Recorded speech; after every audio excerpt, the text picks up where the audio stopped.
네, 오늘 아침 저와 여러분이 함께 은혜 받게 될 요한일서 3장 18절에서 24절까지 있는 말씀은 하나님을 기쁘시게 하는 자에게 약속된 축복에 대해서 기록하고 있습니다. 그것은 무엇을 구하든지 구하는 바를 얻는다 하는 말씀입니다. 오늘 본문 가운데 21절을 다시 읽겠습니다. 사랑하는 자들아, 만일 우리 마음이 우리를 책망할 것이 없으면 하나님 앞에서 담대함을 얻고 무엇이든지 구하는 바를 그에게서 받나니 이는 우리가 그의 계명을 지키고 그 앞에서 기뻐하시는 것을 행함이라. 이 말씀을 여러분이 좀 더 알아듣기 쉽게 말하면 이런 말이 됩니다.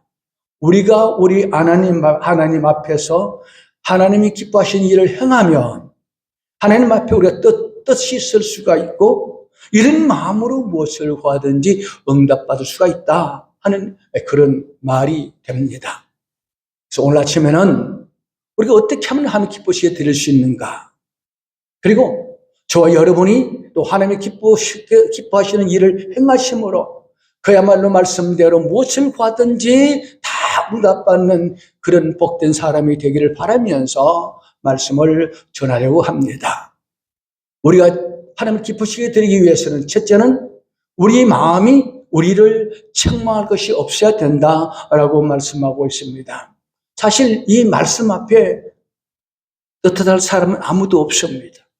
왜냐하면 이 세상에 사는 사람 가운데 거룩하신 하나님 앞에 책망받을 것이 없는 사람은 한 사람도 없기 때문입니다. 그래서 하나님의 사랑과 용서에 대한 확신이 없는 사람은 항상 스스로 정죄를 합니다. 죄의식 속에 살아갑니다. 자, 그렇다면 우리가 스스로 책망할 것이 없을 만큼 하나님 앞에 떳떳하게 설 수가 있겠습니까? 하나님을 바로 알아야 됩니다. 오늘 본문에 하나님을 두 가지로 나타내고 있습니다. 첫째로 하나님은 우리 마음보다 크시다라고 했습니다. 그렇습니다. 하나님은 우리의 마음보다 크시기 때문에 우리의 모든 것을 다 아십니다. 우리의 부족함을 다 아십니다. 20절을 보면은 이는 우리의 마음이 혹 우리를 책망할 일이 있어도 하나님은 우리 마음보다 크시고 모든 것을 아시기 때문이다. 우리는 부족하지만 하나님은 우리보다 크시기 때문에 우리가 좀 부족할지라도 우리는 담대함을 얻을 수 있다 하는 그런 말씀입니다. 하나님은 우리의 모든 것을 아십니다. 그분은 언제 우리가 올바르고 언제가 그릇되게 행하는지를 다 알고 계십니다. 그분은 우리 행한 모든 것뿐만 아니라 그 이상을 하시는 분이십니다.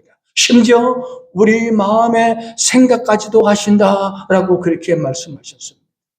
그래서 시편 139편에 다윗은 말하기를 내가 하늘 높은 곳에 가나 바다 깊은 곳에 가서 있어도 하나님을 피할 수가 없다는 거예요.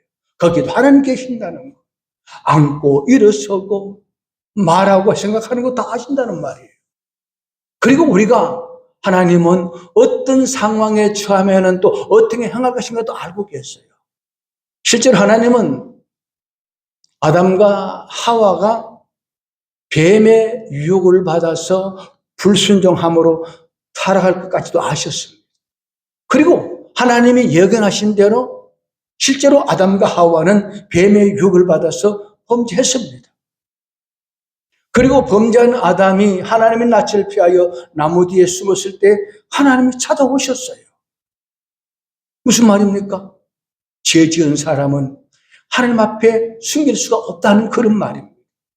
그 어떤 흑암도 굳게 닫힌 문도 은밀한 장소도 사람의 눈에 보이지 않는 것도 즉 어떤 비밀도 하나님께서는 다 알고 계시는 것을 말씀해 주고 있습니다.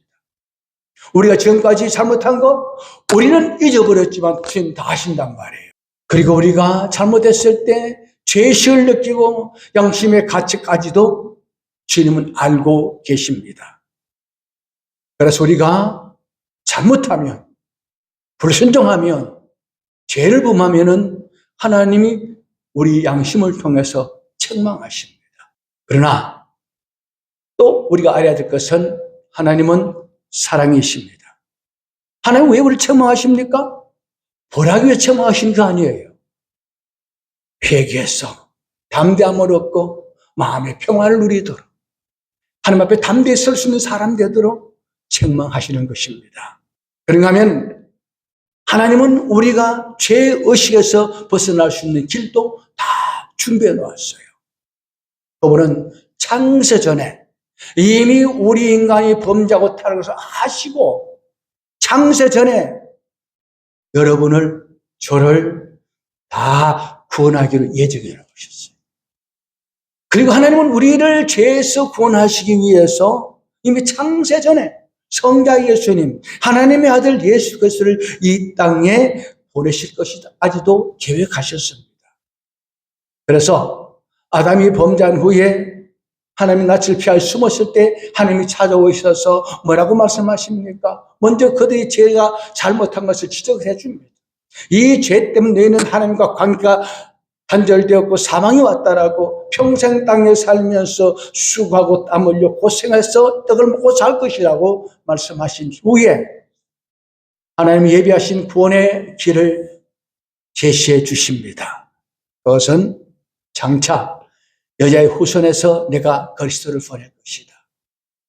그가 모든 인류를 죄에서 구원하실 것이다 라고 말씀하시고 나서 그 정표로 양을 잡아서 피 묻은 가죽으로 하나님이 친히 옷을 지어서 아담과 하와에게 입히십니다. 왜요? 그때 두 사람은 벌거벗고 있었기 때문에 부끄러운 것을 가리기 위해서. 여러분, 죄는 우리 마음에 수치심을 가져오게 됩니다. 이때 아담과 하와의 부끄러운 것을 가리기 위해서 피 흘려 죽은 양은 우리 죄를 속량하기 위해서 대신 십자가에 못 박혀 죽어서 흘리실 예수 그리스도의 피를 상징하고 있습니다. 그리고 그 피 묻은 가죽옷으로 옷을 지어 아담과 하와의 부끄러움을 가려준 것은 예수님의 피가 우리 모든 죄를 씻어주시고 우리를 떳떳하게 주님 앞에 설 수 있는 그런 은혜를 베푸신다 하는 것을 보여주신 것입니다. 그리고 하나님이 정하신 때의 약속대로 하나님이 그 아들 예수 그리스도를 이 세상에 보내셨습니다. 그 예수님이 우리 모든 죄를 대신 지시고 십자가에 못 박혀 대신 형벌을 받으심으로 우리를 죄와 사망에서 해방시켜 주셨습니다. 그래서 요한복음 3장 16절에 사도 요한은 이렇게 외칩니다. 하나님이 세상을 이처럼 사랑하사 독생자를 주셨으니 이는 그를 믿는 자마다 멸망하지 않고 영생을 얻게 하려 하심이라. 누구든지 예수가 날 대신 죽으셨다.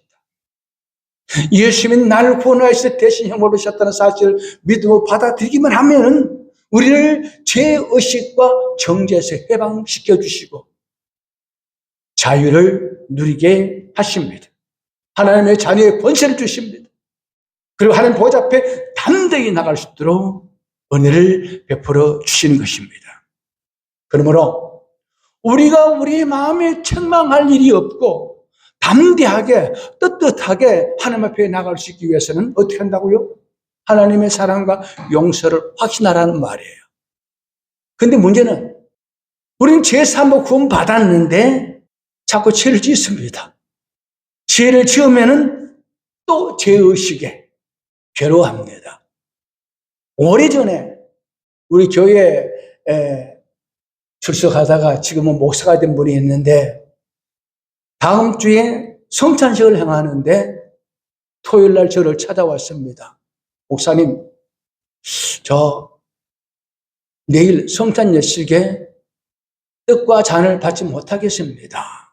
그 사람 마음이 참 깨끗한 사람이에요. 왜 그렇습니까? 그랬더니 참 나는 날마다 불순종한다는 거. 그러니 내가 어떻게 거룩하신 하나님의 떡과 잔을 먹겠습니까? 그러더라고요. 그래서 제가 사도 바울의 이야기를 들려주셨습니다. 여러분, 사도 바울은 누굽니까? 그는 성자 중에 성자입니다. 예수를 만나기 전에는 참 교만하고 악한 죄인이었으나 예수님 만나고 나서 그는 새 사람이 되었습니다.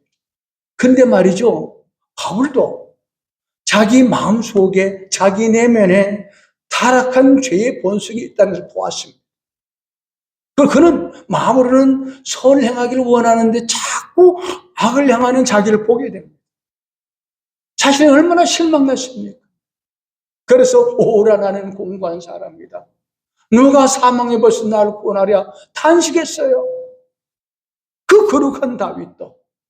그러다 다윗은 눈을 들어 시대에 모신 예수 그리스도를 바라봅니다.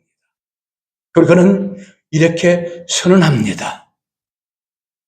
내가 우리 주 예수 그리스도의 아버지 하나님께 감사하는 것은 우리 그리스도 예수 안에 있는 자에게는 결코 정죄함이 없나니 이는 그가 생명과 성령의 법에서 우리를 죄와 사함을 해방하였습니다. 바울도 집사님같이 그렇게 늘 죄의식에 살았습니다. 그러나 그는 십자가를 통해서 하나님의 사랑과 용서를 확인하고 담담을 얻었어요. 그리고 나가서 담대히 복음을 전했습니다. 십자가의 복음을. 그 사랑에 힘입어서 바울 사도는 자신을 쳐서 복종시키면서 하나님을 기쁘시게 드리는 삶을 살기 위해서 열심히 노력했고 그는 그야말로 성자가 되었습니다. 집사님, 주님의 십자가를 의지하십시오. 그분이 집사님 모든 죄를 용서해 주셨습니다. 그러므로 내일 성사식에 참석하기 전에 오늘 저녁에 회개하십시오.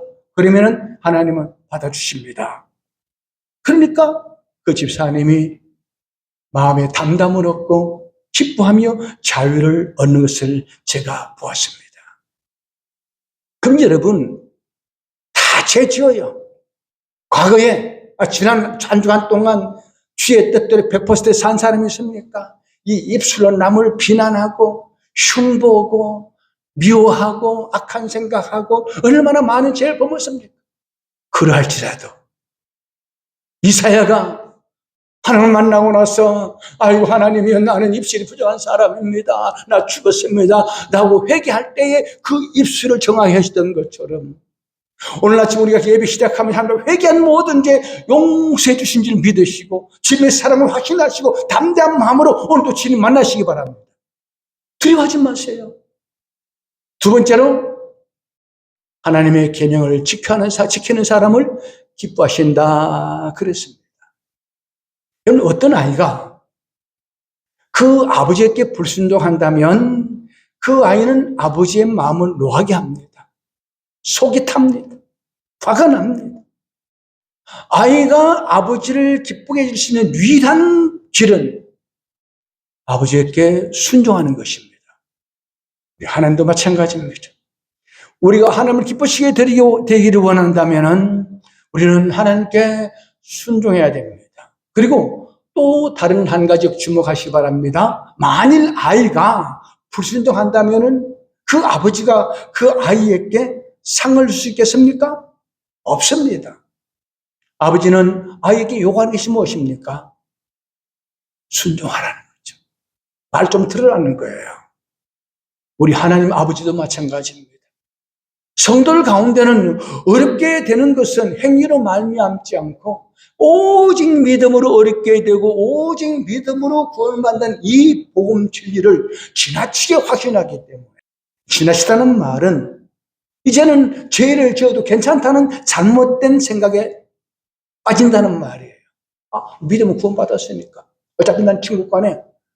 그러니까 하나님 말씀대로 살지 않고 내 욕심대로 내 마음대로 살아가는 거예요. 그런데 이런 사람은 진리를 잘못 알고 있습니다. 나무가 있으면 뿌리가 있고 열매를 맺습니다. 참된 믿음을 가진 사람에게는 순전의 열매가 나타나게 되어 있습니다. 그래서 야고보 사도는 행함이 없는 믿음은 죽은 믿음이요 죽은 믿음을 가지고 어찌 영혼을 구원하랴 라고 말씀하셨습니다.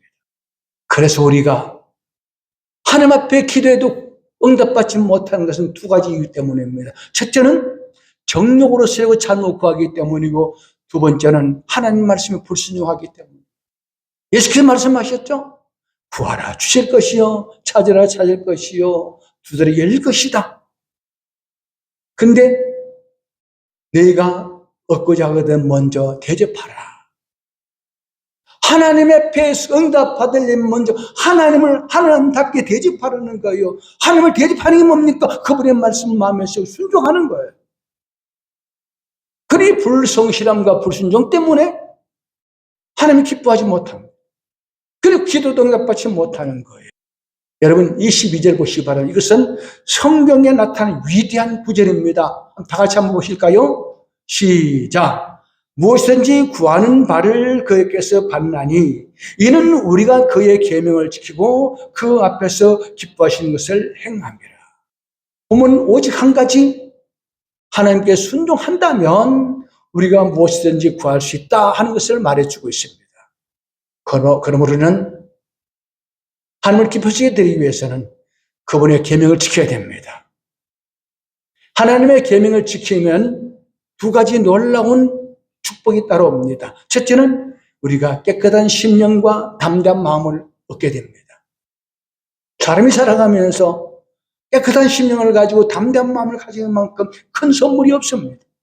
우리가 받을 수 있는 가장 놀라운 선물입니다. 둘째로 우리가 무엇을 구하든지 구한 것을 얻을 수 있다라고 했습니다. 그런데 오늘 본문에 보니까 하나님 주신 계명은 두 가지입니다. 우리가 깨끗한 신령과 담대한 마음을 가지기 위해서 이 두 가지 계명을 지켜야 되는데, 첫째는 그의 계명은 이것이니 곧 그 아들 예수 그리스도의 이름을 믿고, 하나님의 아들 예수 그리스도를 믿는 것이 계명이라는 거예요. 이것은 새 계명이라는 말입니다. 원래 이스라엘 백성들에게 있어서 계명의 본질은 율법을 지키는 것이었습니다. 그들은 율법을 세부적인 항목을 철저히 지킴으로써 하나님께 나아갈 수 있었으며 어렵다 인정을 받을 수 있다고 그렇게 믿었어요. 그래서 그들은 이 계명에 벗어나지 않기 위해서 날마다 율법을 읽고 외웁니다. 묵상합니다. 왜냐하면 율법의 항목을 지키는 것은 구원이요, 율법의 항목들을 어기는 것은 곧 심판이기 때문이었습니다. 그러므로 무엇보다도 율법의 항목을 아는 것이 중요했습니다. 그래서 날마다 율법을 암기를 외웠어요. 그럼에도 불구하고 구약 이스라엘 백성들은 율법대로 살지 못했습니다. 그런데요, 자기는 율법대로 살지 못하면서 이 율법을 가지고 다른 사람을 정죄한다는 혈안이 되어 있습니다. 요한복음 8장에 보면은 어떤 여인이 간음하다 현장에 잡혔어요. 서기관들, 바리새인들이 그 여인을 끌고 예수님께 데려왔습니다. 율법에 의하면 돌로 쳐줘야 되거든요. 그래서 예수님이 묻습니다. 예수 선생이요, 모세 율법에는 간음하다 현장에서 잡힌 사람을 돌로 쳐 죽이라고 했는데 선생님은 이 여인을 어떻게 하겠습니까? 라고 묻습니다. 정죄하는 거예요. 돌로 쳐 죽이려고 돌도 갖고 왔어요. 그때 주님께서 침묵하시다가 손가락으로 뭔가 땅을 글씨를 쓰다가 고개를 들고 물 향하여 말씀하십니다. 너희 중에 죄 없는 자가 먼저 이 여인에게 돌로 치라. 그 양심을 가책을 느꼈어요. 자신들이 이 여인을 정죄하고 돌로 칠 만큼 어렵지 못한 것을 깨닫고 돌을 두고 다 떠났다 그랬습니다. 이게 인간이에요. 그런데 자기 허물은 보이지 않고, 자기 눈에 들보는 보이지 않고, 남의 눈에 작은 티끌만 보고 정죄하고 비난하는 것이 타락한 우리 인간의 본성이에요. 그래서 하나님은 예수 그리스도를 통해서 이 계명을 다른 계명으로 대체합니다. 그 새 계명이란 바로 하나님의 아들 예수 그리스도의 이름을 믿는 것이다 라고 했습니다. 예수님이 나의 모든 죄를 용서해 주셨다 하는 것을 믿는 것이 예수를 믿는 거예요. 왜 그렇게 됐습니까? 조금 전에 말씀드렸던 것처럼 우리 인간은요, 타락한 본성 때문에 우리 인간의 의지로는 율법을 지킬 수가 없습니다. 계명을 지킬 수 없습니다. 그러므로 다 사망의 저주 아래에 있는 거예요. 하나님이 우리 사망의 저주 해방시키기 위해서 두 번째 아담인 예수를 보내가지고 예수님이 우리가 지키지 못한 율법의 요구를 다 순종하게 하십니다. 그리고 예수는 아버지 뜻에 죽기까지 복종하시는 거예요. 그러면 예수를 믿으면 예수께서 순종한 그 순종이 나의 순종이 되는 거예요. 그래서 우리를 어렵다 하신단 말이에요. 그러므로 새 계명은 주님의 대속의 은혜를 전적으로 의존하는 것을 가리킵니다. 나는 부족합니다. 그래서 우리가 예배 처음 시작할 때 제가 기원하면서 하는 항상 기도하지 않습니까? 한 주간 동안 죄 지고 왔습니다. 그러신 하나님 설 수 없는 저희들입니다. 오늘도 예수님 십자가 보혈 의지하고 사부님 주여 우리 모든 죄를 용서하시고 받아주소서. 이게 새 계명입니다. 그분을 전적으로 의지하고 하나님께 나아갈 수 있는 것입니다. 이것이 우리에게 새롭게 선포된 새 계명입니다. 예수님은 이 땅에 오셔서 공생애를 시작한 첫 번째 외친 메시지가 뭡니까? 때가 찼고 하나님 나라 가까웠으니 회개하고 복음을 믿어라. 회개하고 복음을 믿으면 구원을 받는다는 것입니다. 그리고 복음이 뭡니까? 예수 그리스도가 복음이에요. 그러므로 우리의 주어진 새 계명은 예수 그리스도의 이름을 믿는 것이 바로 계명을 지키는 것입니다. 주님의 순종이 나의 순종을 받아들여지는 거예요. 그러니까 담대할 수 있는 거죠. 나는 부족합니다. 그러나 예수님께서 나 대신 순종하셨으므로 나를 어렵다 하시면 믿습니다 하고 담대히 나갈 수 있다 이 말이에요. 그러니까 나의 의지를 전적으로 내려놓고 오직 예수 그리스도의 보혈의 공로 의자가 나오면은 하나님 우리를 받아주세요. 그리고 기도할 때 응답해 주시는 것입니다. 우리는 순종할 수 없는데 그럼 우리를 용서하신 하나님께 우리 성령을 보내셨어요. 성령이 우리의 마음을 새롭게 함으로 이제 우리가 하나님의 계명을 지킬 수 있도록 도우시는 겁니다. 예수 믿는 믿음뿐만 아니라 그분의 말씀을 순종할 수 있도록 우리를 도우시는 것입니다. 그러므로 항상 성령의 인도하심을 따라 예수 이름을 살아가면은 우리는 담대함을 얻을 수가 있는 것입니다. 그리고 주님이 주신 두 번째 계명은 형제에 대한 사랑입니다. 요한복음 13장 34절에서 예수님께서 마지막 만찬 식장에서 갑자기 일어나셔서 겉옷을 벗어버리고 허리에 수건을 띠를 메고 배에 물을 떠서 제자들의 발을 씻깁니다. 이 발을 씻기는 것은 우리 모든 죄를 주의 피로 씻어주신다는 것을 상징적으로 보여주는 거예요. 그리고 나서 발을 다 씻기고 나서 예수께서 제자들에게 이렇게 말씀하십니다. 새 계명을 너희에게 주노니 서로 사랑하라. 내가 너희를 사랑한 같이 너희도 서로 사랑하라. 남을 정죄하지 말고 남의 허물을 덮어주고 남을 섬기는 자가 되라. 이게 새 계명이다. 그렇게 말씀하셨습니다. 그럼 오늘 보면 23절을 보시기 바랍니다. 같이 읽겠습니다. 그의 계명은 이것이니 곧 그 아들 예수 그리스도의 이름을 믿고 그가 우리에게 주신 계명대로 서로 사랑할 것이니라. 사랑하는 것이 계명을 지킨다는 거예요. 자, 여기서 우리는 한 가지 중요한 원리를 깨닫게 됩니다.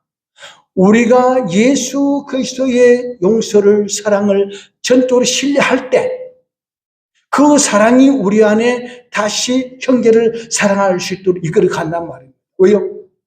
나를 용서하신 하나님은 내 앞에 있는 형제 다 용서하신 분이기 때문에 내 안에 그리스도 영이 있는 것처럼 우리 모든 믿는 자 안에 성령이 계시기 때문에 우리는 한 피바다 한 몸이 이룬 형제 자매라고 사랑할 수 있는 은혜가 임하게 된다 하는 그런 말씀입니다. 그러니까 예수 그리스도를 향한 참 믿음이 없으면 참 사랑을 할 수가 없어요.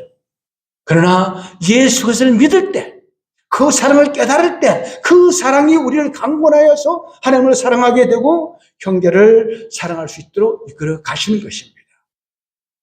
왜냐하면 우리 안에 계시는 성령은 진리의 영이실 뿐만 아니라 사랑의 영이시기 때문입니다. 로마서 5장 5절에 사도 바울이 이렇게 말합니다.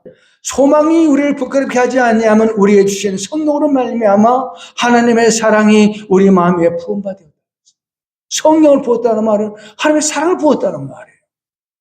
그러니까 성령 받은 사람은 하나님을 사랑하게 되고 형제를 사랑하게 되는 거예요. 우리 하나님을 사랑하지 못하고 형제를 사랑하지 못하는 것은 우리가 성령이 소멸되었어요. 기도하지 않았어요. 그래. 성령 충만할 때 하나님을 사랑하게 되고 형제를 사랑하게 됩니다. 그러면은 우리 마음이 담대할 수 있는 거예요.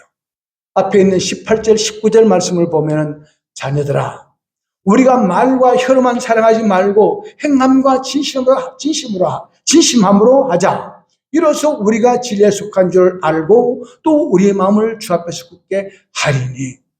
우리가 형제를 사랑하게 될 때, 아, 내가 정말 진리에 속했구나.